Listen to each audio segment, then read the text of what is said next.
여러분 안녕하십니까? 이어서 광주 MBC 뉴스데스크입니다. 장마가 본격적으로 시작된 가운데 광주와 전남에는 내일 오전까지 비가 내리겠습니다. 광주 전남 기상청에 따르면 어젯밤부터 오늘 오후 6시까지 누적 강수량은 구례 73, 보성 50, 장성 광주 49, 곡성 46mm 등 광주 전남 대부분 지역에 50에서 70mm 정도의 많은 비가 내렸습니다. 이 때문에 광주 서구 하정동에서는 가로수가 넘어지는 사고가 났고 무진대로와 송정 지하차도에서 물이 빠지지 않는다는 신고가 접수되는 등 피해가 잇따랐습니다. 기상청은 내일 새벽과 오전 사이에 시간당 30에서 50mm의 강한 비가 내릴 것으로 보고 안전관리에 각별히 유의해 줄 것을 당부했습니다.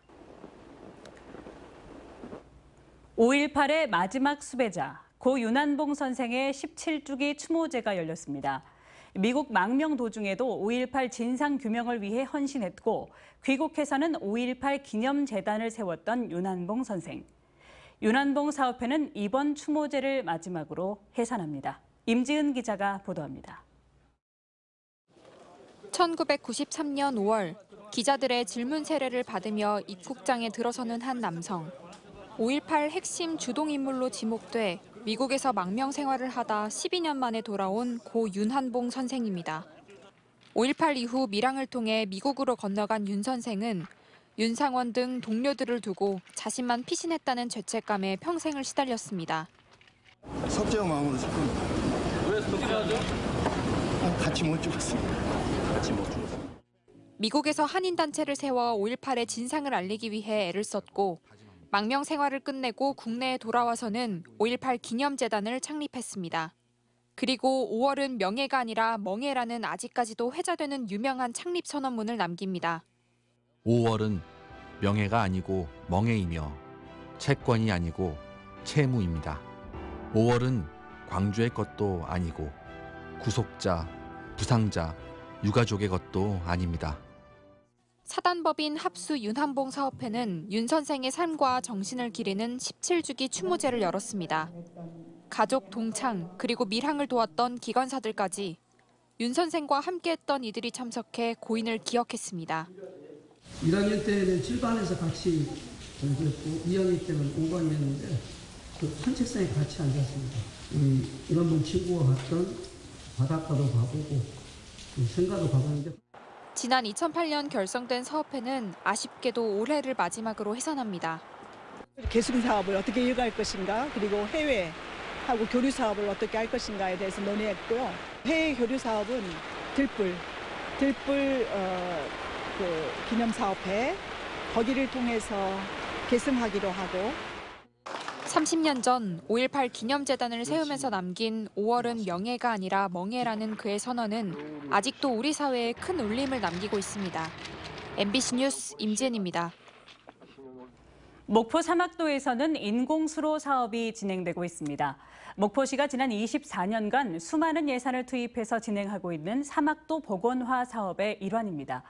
쓰레기와 악취 등의 문제가 나타나고 있는데 애초에 설계부터 잘못됐다는 지적이 나옵니다. 안준호 기자가 취재했습니다. 각종 쓰레기로 인한 악취는 물론 벌레와 유충이 들끓고 물고기 사체들이 떠다니는 등 심각한 수질 오염 문제가 불거진 목포 사막도 인공수로. 주민들은 평소 인공수로의 취배수 관문이 닫혀 있던 탓에 물 순환이 제대로 되지 않았다고 의심하고 있습니다. 쭉쭉 나가고 물이 들었다가 민물로 왔다가 썰물로 이렇게 빠져나가 버리면 깨끗한데 그를 못하니까 저렇게 돼갖고. 현재 사막도 인공수로에는 물이 들어오는 취수관문 1개소와 물이 빠져나가는 배수관문 2개소가 설치돼 있습니다. 하지만 새로운 물을 유입해야 할 취수관문은 조선소 바로 옆자리에 들어선 탓에 굳게 닫힌 상황. 과거 물 순환을 위해 열었다. 조선소의 오염 물질들이 수로로 오히려 유입되면서 더 이상 사용하지 않게 된 겁니다. 사막도 수로의 취수관문과 조선소 사이의 거리는 40여 미터 정도에 불과합니다. 그나마 남은 2개소의 배수관문 중 하나 역시 선박들이 줄지어 정박해 있는 내양 쪽을 향하게 설치돼 있어 어선들의 가로막힌 채 굳게 닫혀 있습니다. 마지막 1개소의 배수관문은 정상 가동이 가능하지만 길이 2.2km 규모의 인공수로 물을 모두 순환시키기엔 역부족입니다. 당초에 저희가 2004년도에 설계를 할 때 이런 수질 인공수로의 관리 문제라든지 수질 그 정비하는 방안들을 초반에 세우지 못해서 지금까지 이렇게 무단 방치된 걸로 조금 안타까움이 있습니다. 당초 해당 조선소를 철거한 뒤 공원 시설 등을 조성할 계획이었다지만 보상 관련 협의를 이루지 못하면서 결국 잘못된 설계를 한 셈이 된 목포시. 닫혀버린 취수 관문의 마지막 개방 일시를 묻는 취재진의 질문에는 관련 기록이 남아있지 않다고 답했습니다. 그게 정확하게 본인들도 이제 기록은 안 나는데 뭐 19년, 20년 그 정도라고 이제 얘기를 하더라고요. 1,700억여 원 규모의 사업비를 투입하고도 지지부진한 성과를 보이고 있는 사막도 복원화 사업.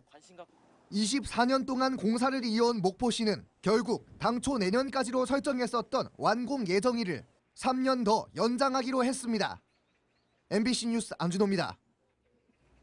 겨울에 이어 여름에도 해양도시 여수에 전지훈련팀의 방문이 이어지고 있습니다.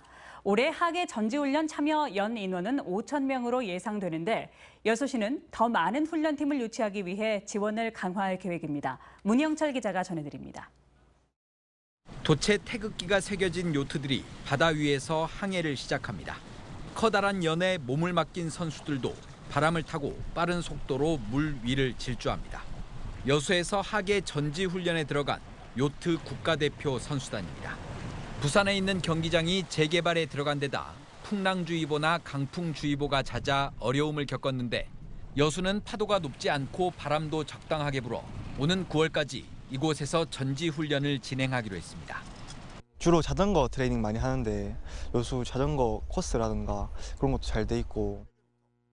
여수 같은 경우는 6, 7, 8월이 남서풍이 불어서 계절풍이 불어서 다른 지역에 비해서 바람이 잘 나와서 훈련하기가 제일 좋습니다. 여수에 있는 실내 수영장. 수영 마라톤으로 불리는 오픈워터 종목의 국가대표 선수들이 힘찬 몸짓으로 물살을 가릅니다. 지난해 항저우 아시안게임에서 동메달을 따낸 대표팀은 2년 뒤 일본에서 열리는 아시안게임에서 남녀 동반 메달 획득을 목표로 연일 훈련을 이어가고 있습니다. 종목 특성상 야외 훈련과 실내 훈련을 함께 진행해야 하는데 적절한 자연 환경과 기반 시설이 갖춰진 지역을 찾다 보니 올여름 전지 훈련지로 여수를 선택했습니다. 여수가 이제 바다에서도 수영 훈련도 잘 할 수 있고 이게 또 50m 수영장이 있는 곳이 또 많지 않아서 또 다음 달에는 요트 국가대표 상비군 30여 명이 훈련을 위해 여수를 찾고 이어 8월에는 럭비 실업팀 선수단도 하계 훈련을 진행할 예정입니다. 이를 포함해 올여름 여수를 방문하는 전지훈련팀 규모는 연 인원 5,000명 수준이 될 것으로 보입니다. 동계 시즌에도 여수를 찾았던 그 전지훈련팀이 다시 하계 기간에도 여수를 찾을 수 있도록 지원 체계에 대해서 저희들이 적극적으로 지역 경제 파급 효과를 기대하고 있는 여수시는 더 많은 전지훈련팀을 유치하기 위해 추가 예산 확보에 나설 계획입니다. MBC 뉴스 문형철입니다. 전라남도는 농협 전남본부와 함께 오는 7월 3일까지 저포미, 양파, 마늘 소비 촉진을 위한 할인 행사를 진행합니다. 이번 행사는 광주 전남 지역 전체 하나로마트 141곳에서 진행되며 전라남도는 전남산 양파와 깐 마늘 상품 공급 가격을 지원해 소비자가 기존보다 20에서 35% 저렴한 가격에 구매하도록 하고 있습니다. 언제 어디서나 내 손 안의 뉴스. 광주 MBC 뉴스 유튜브 구독으로 함께하세요.